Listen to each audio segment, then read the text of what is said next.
안녕하세요. 닥터유 유태호입니다. 오늘은 하체만 뺄 수 있나요? 라는 주제로 말씀드립니다. 궁금하시죠? 하체만 진짜 뺄 수 있을까요? 네, 결론은 하체만 뺄 수 있습니다. 그런데 내가 여기에 해당되는지를 잘 살펴보셔야 돼요. 적정 체중보다 많이 나가시는 분, 즉 비만인 분들은 하체만 처음부터 뺄 수 없습니다. 이분들은 감량을 하셔야 돼요. 워낙 몸에 기름이 많기 때문에 감량을 하지 않으면 이 하체를 뺄 수가 없거든요. 그래서 비만인 분들은 처음부터 하체 비만만 빼는 게 아니라 감량을 하고 나서 다 원하는 만큼의 감량, 즉 적정 체중을 하고 나서 다지게 할 때 이 상하체 불균형을 해소시키는 거죠. 그래서 그분들은 이제 진짜 감량을 하셔야 되고요. 오늘 말씀드릴 분들은 나는 이미 적정 체중이야, 더 뺄 살은 없어, 그런데 하체가 굵어, 튼실해, 커, 이런 분들이 대상입니다. 하체가 이렇게 굵다, 또는 뭐 하체가 이렇게 크다, 이게 무슨 뜻일까요?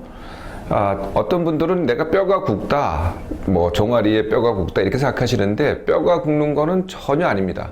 네, 뼈는 다 누구나 똑같아요. 아니면은 아래 위가 똑같습니다.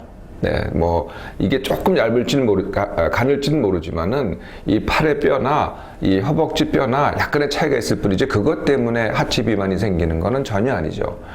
하체 비만의 가장 큰 이유는 지방의 축적입니다. 그러니까 기름이 많이 거기에 모여 있기 때문에, 상체에 비해서 축적이 더 많이 되기 때문에 하체 비만이 생기는 것이죠. 두 번째 이유가 근육이 많이 발달해서입니다. 상체에 비해서, 상체 근육에 비해서 하체 근육, 뭐 장단지 근육도 그렇고 이 허벅지 근육도 그렇고 이 근육이 많이 발달돼서. 세 번째 이유는 특히 여성들이 더 그런데요, 이 다리가 붓기를 잘해요. 그래서 세 번째 이유가 붓기입니다. 그래서 이 세 가지 이유가 있기 때문에 이 세 가지 이유를 제거하는 것이 하체 감량이죠. 이 하체 감량을 할 때 주의점이 하나 있어요. 이것을 잘못하시면은 이 상하체가 동시에 빠집니다. 그러거나 아니면은 상체가 더 빠져가지고 오히려 더 이 상체가 빈약한 게 더 악화가 되거든요. 그래서 이 상하체 불균형이 해소되는 게 아니라 지속되거나, 아니면은 얼굴이 더 해스케 보이거나, 아니면 이 여성들이 특히 이게 싫어하시는데 가슴이 더 빈약해져요. 이렇게 하시면 안 되겠죠. 그래서 이렇게 하지 않고 하체에서 상체로 균형을 맞춰가는 거죠. 이런 방법입니다. 자, 궁금하시죠? 그렇게 어렵지 않습니다. 모두 4가지만 실행을 하시면 됩니다. 첫째, 10% 덜 먹기. 둘째, 서 있고 걷기 줄이기. 셋째, 다리 올려놓고 있기. 넷째, 10% 운동 더하기. 이렇게 4가지입니다. 자, 하나씩 말씀드릴게요. 10% 덜 먹기. 드시는 거는 원래 드시던 대로 드세요. 음식의 종류를 가릴 필요가 하나도 없습니다. 그냥 드시고 싶은 대로 드세요. 식습관도 바꾸지 마세요. 뭐 아침을 안 먹었다 그래도 상관없고요. 야식을 한다 그래도 관계없습니다. 폭식을 해도 관계없고 그냥 원래 하던 대로 하세요. 단 어제보다 10%만 덜 먹는 겁니다.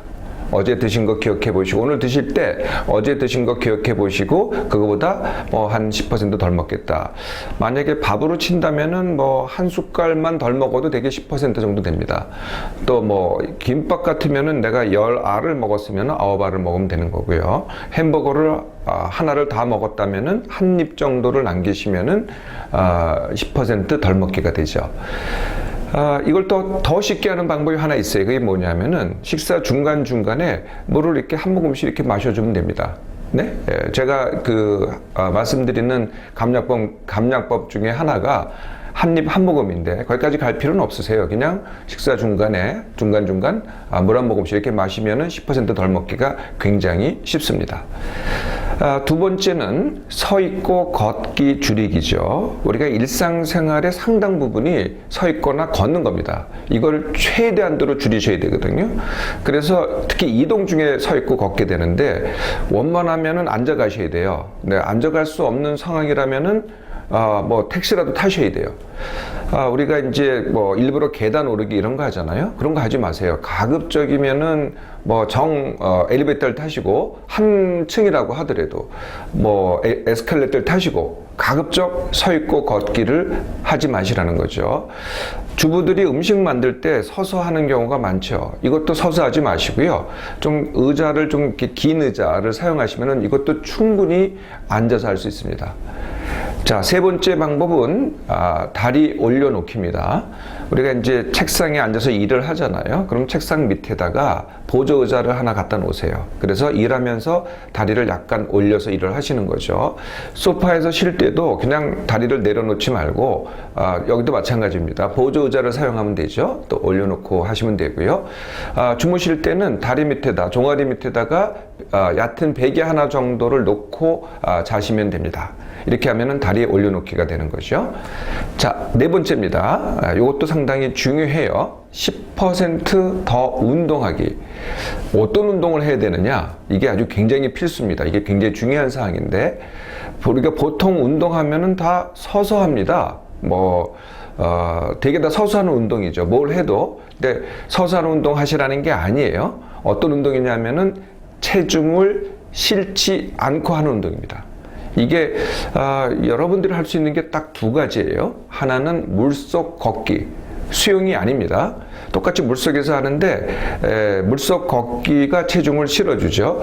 수영은 왜 안 되느냐? 수영은 이게 발차기나 이런 걸 하다 보면요, 근육이 또 발달을 해요. 지금 근육 발달시키면 안 되니까. 수영장 또는 수영장 가시기 어려운 분들은 목욕탕 가시면 냉탕이 있어요. 그냥 냉탕에서 걸으셔도 돼요. 그걸로 충분합니다. 네, 그래서 냉탕 걷기 또는 물속 걷기를 하시면 되고요.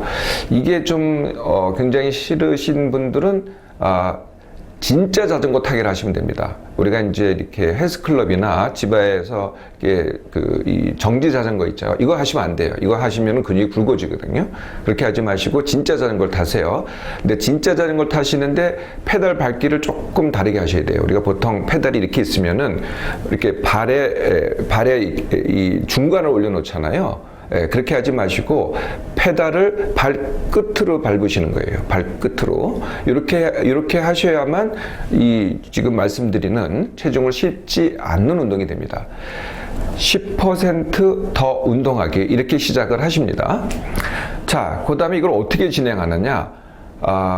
다리 올려놓기, 서 있고 걷지 않기는 한 달 내내 진행을 합니다. 그리고 10% 덜 먹기 하고 10% 더 먹기, 더 운동하기, 요거는 매주 합니다. 그러니까 일주일 동안 10% 덜 먹고 10% 더 운동하기를 이렇게 변화를 한 다음에 일주일 동안 그대로 지속을 하는 겁니다.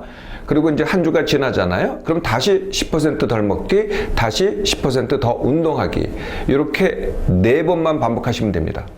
이렇게 4번을 반복하시잖아요. 그러면 거의 적정 체중에 있는 거의 모든 분들의 이 하체 비만이 해결됩니다. 그래도 좀 남아있다. 그런 분들은 한 달 더 하시면 돼요.